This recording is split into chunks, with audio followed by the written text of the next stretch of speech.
Welcome with the Science with Fact, our YouTube channel. Today we will learn about the 10th class 4th chapter, which is the first chapter for the term 2 exams. Chapter name is Carbon and its compound. So in the introduction we will talk about the carbon. Carbon देखो, एक कार्बनिक element है, हम सब जानते हैं. ये एक आउटलाइन है हमारी. किसकी आउटलाइन है, पहचान ली होगी. ये आउटलाइन है हमारे पीरियोडिक टेबल की. ठीक है. पीरियोडिक टेबल के अंदर 6 नंबर पे जो एलिमेंट आता है हमारा, वो कार्बन होता है. 6 इसका एटॉमिक नंबर होता है. जेड से रिप्रेजेंट करते हैं. ठीक है. जेड से रिप्रेजेंट करते हैं. कार्बन का सिंबल होता है कैपिटल सी, और ये एक नॉन मेटल है. ये एक नॉन मेटल है. दूसरा, जो कार्बन का जो नाम है, जो कार्बन का नाम है, ये वर्ड कार्बन जो है, ये एक लैटिन वर्ड से आया है. लैटिन वर्ड जिसको बोलते हैं कार्बो, और कार्बो का मीनिंग क्या होता है, कॉल. ठीक है. क्यों, कार्बन जो है मेन कॉन्स्टिट्यूएंट्स होता है कोल का, इसलिए इसका कार्बो से ये वर्ड बना है कार्बन, जो कैसा वर्ड है, एक लैटिन वर्ड है. अब अगर बात करें amount of carbon earth crust में कितनी प्रेजेंट होती है, ये सारा आपका एनसीईआरटी में गिवन है. मैं एनसीईआरटी से ही आपको बता रही हूँ. अर्थ क्रस्ट के अंदर जो कार्बन की अमाउंट है, कार्बन इन अर्थ क्रस्ट कितनी है, 0.02% है अर्थ क्रस्ट के अंदर.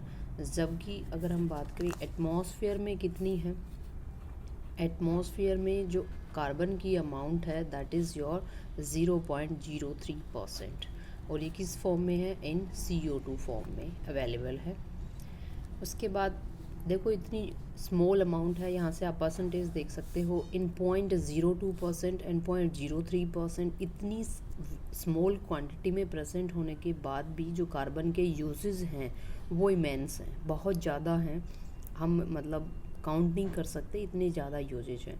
दूसरा, अगर हम बात करें कार्बन और कहाँ कहाँ किस किस फॉर्म में अवेलेबल है, जितने भी आपके लिविंग थिंग्स हैं, जितनी भी लिविंग थिंग्स हैं, देखो नॉन लिविंग में भी हो सकता है, बट लिविंग थिंग्स जो प्लांट्स और एनिमल्स हैं, प्लांट्स एंड एनिमल जो हैं, वो सभी की बॉडी किससे बनी होती है, कार्बन और इसके कंपाउंड से बनी होती है.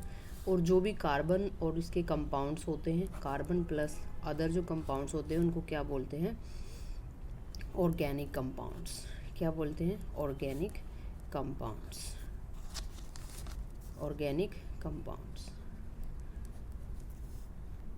अब थोड़ा सा अगर हम बात करें भी कार्बन किस किस चीज़ में प्रेजेंट होता है, मैं आपको वैसे बता देती हूँ बोल के.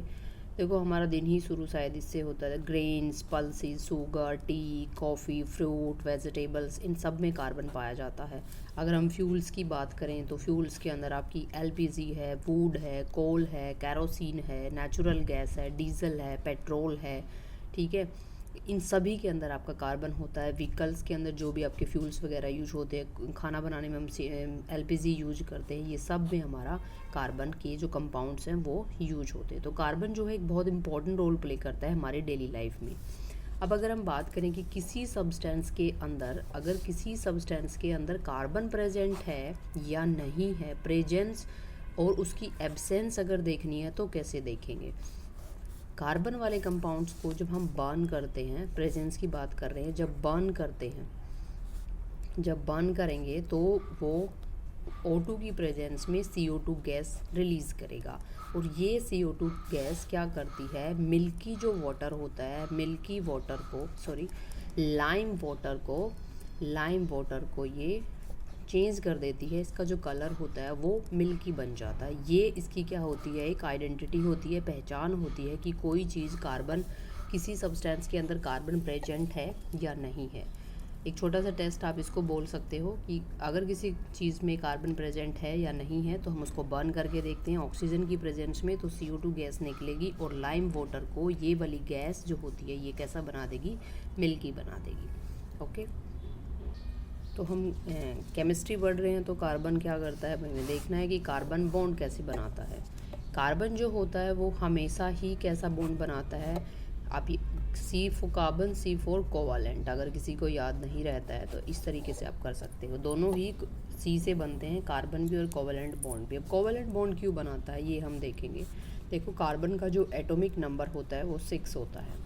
अगर हम इसकी इलेक्ट्रॉनिक कॉन्फ़िगरेशन देखें तो जो पहले 2 इलेक्ट्रॉन आएंगे, फिर जो रिमेनिंग इलेक्ट्रॉन है that is 6 minus 4, 6 minus 2 equal to 4। पहले वाली सेल में 2 इलेक्ट्रॉन, दूसरे वाली सेल में 4 इलेक्ट्रॉन। इस सेल को K से रिप्रेजेंट करते हैं और इस सेल को L से रिप्रेजेंट करते हैं। आई थिंक ये आप जानते होंगे। इस तरह की जो रिप्रेजेंट होती है आपका न्यूक्लियस होता है। पहले वाली सेल आपकी K, जिसके अंदर 1 और 2 हो गए आपके। ये वाले इलेक्ट्रॉन इसमें फिल कर दिए हमने इस वाली में। जो दूसरी सेल है उसमें कितने इलेक्ट्रॉन हैं? 4 हैं। 1 2 3 और 4, ये 4 इलेक्ट्रॉन इसके अंदर हमने फिल कर दिए। Now the question is arise how it make the covalent bond. Covalent bond कैसे बनाता है? देखो हर कोई लाइफ में, चाहे फिजिकल लाइफ में कैसी भी ले लीजिए, everyone want to remain happy. Happy हम डेली लाइफ में वर्ड यूज़ करते हैं, लेकिन साइंस की लैंग्वेज में हम वर्ड यूज़ करते हैं स्टेबल। स्टेबिलिटी चाहता है। स्टेबिलिटी कब मिलेगी? एटम्स के केस में, मॉलिक्यूल के केस में स्टेबिलिटी जब मिलती है जब उनकी आउटर मोस्ट सेल, ये वाली जो सेल होती है, ये कैसी होनी चाहिए? फुलफिल्ड होनी चाहिए। अब फुलफिल कैसे होती है? आपको पता है 2 8 8 18 इस तरह की इलेक्ट्रॉनिक कॉन्फ़िगरेशन होती है। अब इसके पास कितने इलेक्ट्रॉन है? इसके पास कितने इलेक्ट्रॉन है? इसके पास तो 4 इलेक्ट्रॉन है। पहले वाले में 2 हैं, दूसरे वाले में 4 हैं। अब इसके पास दो सिचुएशन आ जाती हैं कार्बन के अंदर। जो दूसरी सेल होती है, या तो ये 4 इलेक्ट्रॉन और ले ले ताकि इसकी इलेक्ट्रॉनिक कॉन्फ़िगरेशन 2 और 8 बन जाए। 2 और 8 बन जाए, इसको, ये जो कॉन्फ़िगरेशन होती है इसको बोलते हैं इनर्ट गैस कॉन्फ़िगरेशन। ठीक है, इनर्ट गैस कॉन्फ़िगरेशन जो होती है वो एक स्टेबल कॉन्फ़िगरेशन मानी जाती है। ठीक है, तो अगर ये 4 इलेक्ट्रॉन को ले लेता है, एक्सेप्ट कर लेता है, तो इसकी जो इच्छा है इसकी स्टेबल होने की वो कंप्लीट हो जाती है। एक तो सिचुएशन हमारी ये आ जाती है। अब दूसरी सिचुएशन क्या होती है? दूसरी सिचुएशन हमारे पास होती है कि जो ये 2 4 है, ये 4 के 4 इलेक्ट्रॉन का लॉस कर दे, तभी भी तो इसकी 2 जो है ना वो भी क्या होती है? इनर्ट गैस कॉन्फ़िगरेशन होती है। किसकी होती है ये आप जानते हैं? हीलियम की होती है। ठीक है, ये हीलियम को अटेन कर लेगा। ठीक है, इधर पे हमने देखा था कि अगर ये 4 इलेक्ट्रॉन को गेन करता है तो 2 और 8 गेन करता है तो ये किसकी बना लेगा? नियोन की। दोनों ही स्टेबिलिटी है। लेकिन आप ये देखो कि जो कार्बन होता है ये इसका न्यूक्लियस है, इसकी 2 सेल है, 2 इलेक्ट्रॉन तो ये आ जाती हैं, 4 इलेक्ट्रॉन इसके यहाँ पे आ जाते हैं। प्रॉब्लम क्या होती है? ना तो ये गेन कर पाता है ना ये लॉस कर पाता है। क्यों नहीं ये लॉस और गेन कर पाता है? 4 इलेक्ट्रॉन होते हैं। देखो अगर ये गेन, अब इसके पास क्या है? 4 प्रोटॉन है, 4 इलेक्ट्रॉन है। यहाँ पे जो इसका अट्रैक्शन है इन 4 इलेक्ट्रॉन को लेके, डिस्टेंस बहुत शॉर्ट होती है। जो एटम ऑफ कार्बन है बहुत शॉर्ट होता है। अगर ये 4 इलेक्ट्रॉन और आ जाते हैं तो जो 4 प्रोटॉन है उनको, 4 प्रोटॉन को 8 इलेक्ट्रॉन होल्ड करना डिफ़िकल्ट टास्क हो जाती है। इन द सेम वे अब इसके पास 4 प्रोटॉन भी तो हैं। अगर ये लॉस कर देता है तो 4 प्रोटॉन 2 इलेक्ट्रॉन को होल्ड करेंगे। तो इस कन्फ्यूज़न से बचने के लिए यहाँ पे जो कार्बन है वो कैसा बॉन्ड बनाता है? कोवेलेंट बॉन्ड बनाता है। कोवेलेंट का मतलब है शेयरिंग करके ये बॉन्ड बनाता है। ठीक है, अब जैसे देखिए कार्बन की पहले वाली शेल, हम ये न्यूक्लियस है, इसकी 2 सेल हैं। अब ये इसके 4 हैं, 1 2 3 4। अब मान लीजिए हाइड्रोजन में भी एक ही है। इस तरीके से एक बॉन्ड यहाँ बन जाता है, दूसरा हाइड्रोजन ये है, ये बन जाता है और ये बन जाता है। ये शेयरिंग कर लेते हैं। आई थिंक यहाँ से आपको पता लग गया होगा कि कार्बन क्यों कोवेलेंट बॉन्ड बनाता है। क्योंकि इस, ना तो ये लॉस कर सकता है चारों ही इलेक्ट्रॉन, ना ये गेन कर सकता है। क्योंकि इसका साइज बहुत छोटा होता है तो इसको इलेक्ट्रॉन होल्ड करने में और लॉस करने में दोनों में ही एनर्जी की प्रॉब्लम होती है। तो ये कोवेलेंट बॉन्ड बनाता है शेयरिंग करके इलेक्ट्रॉन्स की। तो और इसकी इसी वजह से क्या बोलते हैं? इसको टेट्रावेलेंट बोलते हैं। टेट्रावेलेंट क्यों बोलते हैं? क्योंकि इसकी वैलेंसी कितनी होती है? टेट्रा, 4 होती है इसकी वैलेंसी, इसलिए इसको टेट्रावेलेंट बोलते हैं। रिप्रेजेंट कैसे करते हैं? कार्बन लिखते हैं 1 2 3 4, ये इसकी रिप्रेजेंटेशन है टेट्रावेलेंसी शो करने की कार्बन की। अभी जो कार्बन की एक इंटरेस्टिंग फीचर लगा लीजिए, वो क्या है कि जो कार्बन के अंदर एक प्रॉपर्टी होती है सेल्फ कॉम्बिनेशन की, या आप इसको बोलते हैं हाँ सेल्फ कॉम्बिनेशन। सेल्फ कॉम्बिनेशन का मतलब है कि जो कार्बन के एटम होते हैं ना वो एक दूसरे के साथ ही कंबाइन कर जाते हैं।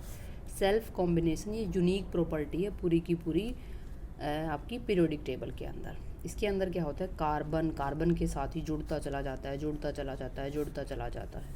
आल्दो थोड़ी बहुत जो कैपेसिटी है इसी तरह की सेल्फ कॉम्बिनेशन में वो सिलिकॉन की भी है, लेकिन सिलिकॉन की 6 to 8 सिलिकॉन एटम ही एक दूसरे के साथ मतलब सेल्फ कंबाइन करते हैं। लेकिन जो बेस्ट कैटनेशन प्रॉपर्टी है इसको बोलते हैं catenation. Is a very important term for the exam point of view, catenation.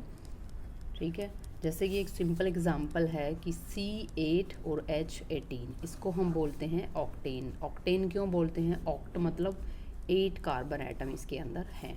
ठीक है, एन मतलब सिंगल बॉन्ड से सारे के सारे जुड़े हुए हैं। ऑक्टेन जो होता है ये सिंपल कॉन्स्टिट्यूएंट्स है किसका, पेट्रोल का, और पेट्रोल के यूजेस हम सब जानते हैं कितने ज़्यादा हैं।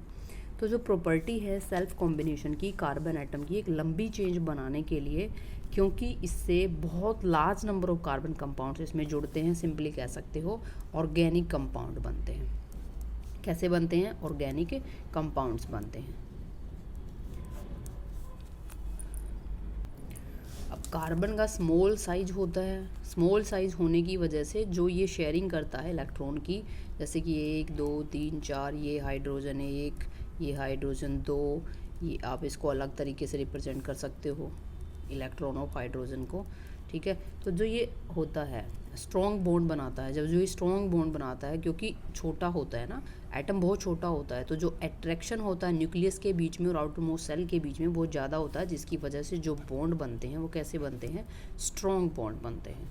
ठीक है, तो जो ये बनते हैं जितने भी एक्सेप्शनली जो कार्बन कंपाउंड होंगे क्या होंगे, स्टेबल होंगे। अब क्या है, अब कार्बन की अक्रेंस के बारे में बात करते हैं, अक्रेंस ऑफ कार्बन। ठीक है, अक्रेंस ऑफ कार्बन, कैसे कार्बन पाया जाता है नेचर के अंदर, दो फॉर्म है, एक तो है इसकी फ्री फॉर्म, ठीक है, और दूसरी कैसी होगी, कंबाइंड फॉर्म होगी। कैसी फॉर्म होगी, कंबाइंड फॉर्म होगी। फ्री फॉर्म का मतलब है कि ये नेचर में किस तरीके से मिलता है। फ्री फॉर्म पाने वाली जो इसकी फॉर्म है वो 3 हैं, 2 मोस्ट कॉमनली हैं, थर्ड जो है अभी अंडर इन्वेस्टिगेशन है। पहली वाली जो है सब जानते हैं हमारे अंदर, डायमंड जो है वो कार्बन की फॉर्म होती है और नेचर में एज इट इज़ पाई जाती है, वैसे तो मैनमेड भी है। ठीक है, कार्बन। दूसरी आपकी आती है ग्रेफाइट, और थर्ड क्या आती है पता है, बकमिंस्टर फुलरीन। ठीक है, बकमिंस्टर फुलरीन। ये तीनों की तीनों जो फॉर्म हम बता रहे हैं आपको, ये कैसी हैं, नेचर में पाई जाती हैं, कार्बन की फॉर्म है ये। और अगर हम बात, ये आपकी फ्री फॉर्म में मिलती हैं। कंबाइंड फॉर्म के बारे में बात करें तो कंबाइंड फॉर्म में तो बहुत सारी हैं, जैसे कि CO2 हो गया, पेट्रोल हो गया, डीजल हो गया। ठीक है, डीजल हो गया, ये सारी चीज़ें हैं, वुड है, कोल है, ये सारी चीज़ें जो आपकी हैं कंबाइंड फॉर्म में मिलती हैं नेचर के अंदर। कार्बोहाइड्रेट्स हो गए जो हम खाने में लेते हैं, ठीक है, कार्बोहाइड्रेट्स हो गए, फैट्स हैं, प्रोटीन्स हैं, ये सभी चीज़ें क्या हैं आपकी कंबाइंड फॉर्म में हैं कार्बन की। तो 2 तरीके से ये हम नेचर में देखते हैं मोटे तौर पे। अभी हम एक टर्म है आपको पता भी होगी, that is allotropes, allotropes of carbon. Allotropes का क्या मतलब है, एलोट्रॉप्स का मतलब होता है जो फिजिकल अपीयरेंस है। कौन से वाली, फिजिकल अपीयरेंस। अब फिजिकल से क्या समझते हो आप, फिजिकल का मतलब है उसकी आउटर अपीयरेंस कैसी है, आउटर अपीयरेंस देखने में कैसा लगता है, लाल है, नीला है, ठीक है, सॉलिड है, लिक्विड है, ये क्या होती है उसकी फिजिकल अपीयरेंस। जब एक कार्बन, एक एटम वेरियस फिजिकल फॉर्म में अवेलेबल होता है, एक एटम जब वेरियस फिजिकल फॉर्म में अवेलेबल होता है उसको बोलते हैं, अवेलेबल है और वो एग्जिस्ट करता है, उसको बोलते हैं उसके एलोट्रॉप्स। समझ आई बात। Various physical form in which an element can exist is called allotropes of the carbon.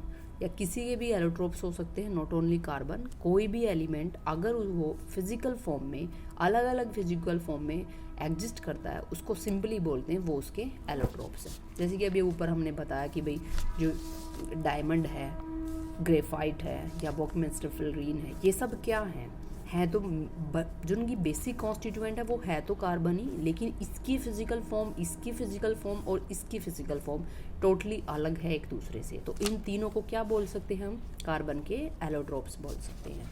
ठीक है, तो मेन जो हमारी एनसीईआरटी में गिवन है वो 3 ही गिवन है।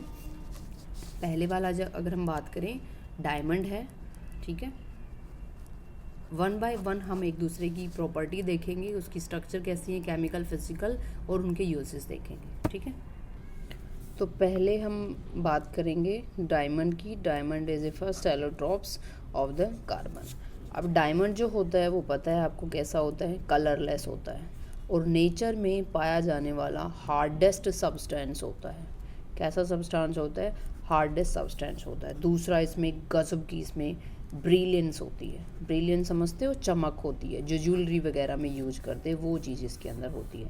अब ये हार्ड है तो ऑब्वियसली इसका मेल्टिंग पॉइंट बहुत ज़्यादा होता है, करीबन 3500 डिग्री सेल्सियस के आसपास इसका मेल्टिंग पॉइंट होता है।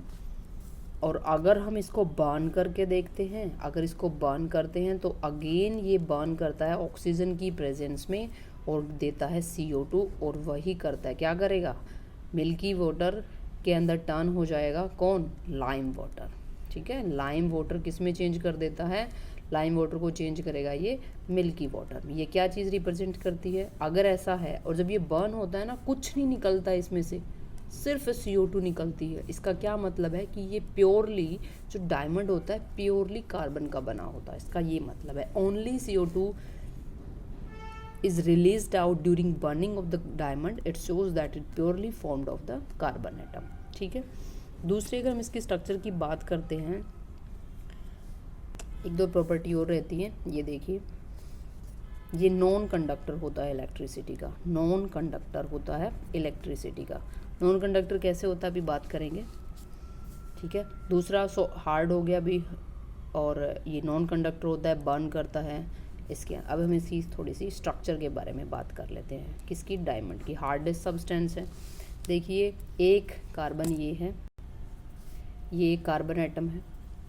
एक कार्बन एटम टेट्रावेलेंट है, आपको भी बताया था। ये 4 कार्बन एटम के साथ इस तरह की जब भी इसकी अरेंजमेंट बनती है तो ये आपका डायमंड बनाता है।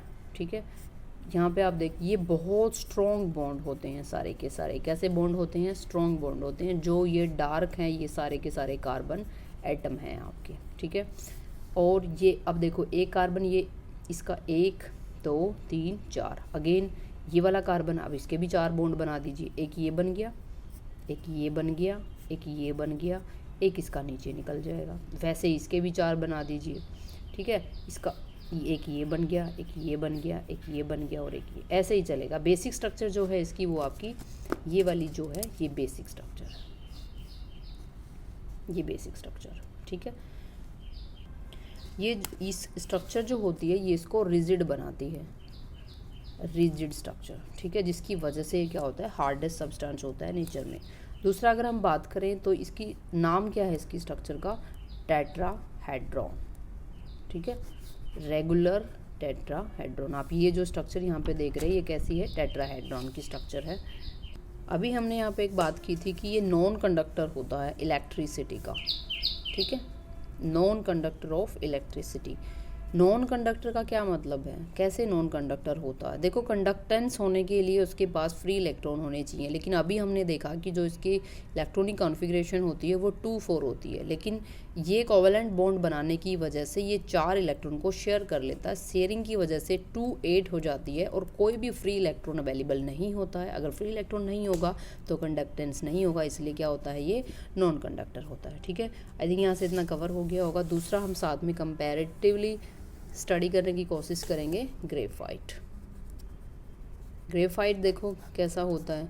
सिंपल एग्जांपल, जो ये आप पेंसिल देख रहे हो, इसके अंदर जो ये लेड है ये लेड की बनी हुई पेंसिल है, लेड पेंसिल है, इसके अंदर क्ले प्लस ग्रेफाइट ये दोनों होता है। ये ब्लैक कलर की आपको दिख रही है, ठीक है। तो इसका जो पहला है कि यही भाई ये कलरलेस नहीं होती, ये क्या होती है, ग्रे ब्लैक कलर की होती है।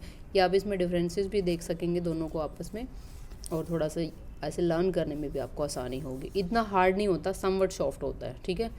बहुत ज़्यादा हार्ड नहीं बोलूँगी, ब्रिलियंस तो नहीं होती है। इसका जो एमपी होता है वो कंपैरेटिवली लो होता है, कंपैरेटिवली लो होता है किससे, डायमंड से। उसके बाद ये भी बर्न जब करता है, जब ग्रेफाइट बर्न करता है ऑक्सीजन की प्रेजेंस में, अगेन CO2 देगा, और ये वाली जो CO2 होती है सिर्फ CO2 देगा। ये भी क्या देगा, सिर्फ CO2 देगा। अगर सिर्फ CO2 देता है इसका मतलब ये ओनली कार्बन एटम का बना होता है, ओनली कार्बन एटम का बना होता है, ठीक है। दूसरा क्या होगा, लेकिन ये कंडक्टर होता है इलेक्ट्रिसिटी का। ये कैसा होता है, कंडक्टर होता है इलेक्ट्रिसिटी का। ये बिल्कुल डायमंड से अपोजिट कैरेक्टरिस्टिक है इसका, ठीक है। क्यों होता है, क्योंकि जो इसकी अरेंजमेंट होती है, जो इसकी अरेंजमेंट होती है एटम्स की, वो कैसी होती है, इसके अंदर एक कार्बन एटम 3 कार्बन के साथ अटैच होता है। अगर ये 3 बॉन्ड बनाता है, ग्रेफाइट के अंदर जो कार्बन एटम होता है वो कितने बॉन्ड बनाएगा, 3 बॉन्ड बनाएगा। अगर 3 बॉन्ड बनाता है तो एक इलेक्ट्रॉन कैसा होता है, फ्री होता है, और ये किस में कंट्रीब्यूशन करेगा, ये आपके कंडक्टेंस में कंट्रीब्यूशन करेगा। इसकी स्ट्रक्चर बहुत इंपॉर्टेंट है। कैसी इसकी स्ट्रक्चर होती है, देखिए एक कार्बन एटम ये है, एक कार्बन एटम ये है, एक कार्बन एटम ये है, और एक कार्बन एटम ये है। अब ये कैसे जुड़ा होता है, ये शीट में अवेलेबल होता है। इसकी वेरियस लेयर्स होती है, ठीक है। इसकी क्या होती हैं, वेरियस लेयर्स होती हैं। अब ध्यान से देखेंगे तो आपको नज़र आएगा कि ये कार्बन एटम जो है वो 3 दूसरे कार्बन एटम से जुड़ा हुआ है। एक लेयर आपकी ये बन गई, एक शीट ये हो गई है। अब दूसरी जो शीट होती है वो भी ऐसे ही अरेंज होती है, ऐसे करोगे, ऐसे ऐसे और ऐसे, ठीक है, इस तरीके से होती है। अब यहाँ पे आप देखो ये वाला एक कार्बन है, 1 2 और ये 3 कार्बन से जुड़ा हुआ होता है। अब ये एक लेयर ये है और एक लेयर ये है, ऐसे ही ये आगे भी जुड़ा हुआ होता है, ठीक है। तो ये शीट की फॉर्म में होता है एक दूसरे के साथ, और इनके बीच में जो फोर्स होते हैं वो वीक होते हैं, वीक वेंडरवाल फोर्सेज होते हैं, जिसकी वजह से ये कंपैरेटिवली डायमंड के कंपैरिजन में क्या होता है, थोड़ा सॉफ्ट होता है, स्लिपरी भी होता है थोड़ा सा, ठीक है। और इसका मेल्टिंग पॉइंट भी इसी वजह से कम होता है, किससे, डायमंड से, क्योंकि इसके अंदर जो वेंडरवाल फोर्सेज होते हैं कम होते हैं।